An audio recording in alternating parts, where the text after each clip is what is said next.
नमस्कार, इनसे मिलिए कार्यक्रम में आपका स्वागत है। आज हम मिलेंगे डाक बाबू से। डाक बाबू पिछले 15 दिनों से हमारी दुकान के आसपास ही पाए जाते हैं।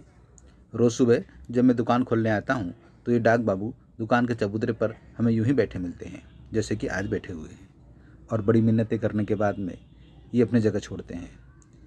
बहुत तरीके से इनको समझाया जाता है, कुछ लालच दिया जाता है, तब जाकर ये यहाँ से हटते हैं और मैं अपनी दुकान खोल पाता हूँ। दुकान की रखवाली करने के लिए डाक बाबू आपका बहुत बहुत शुक्रिया।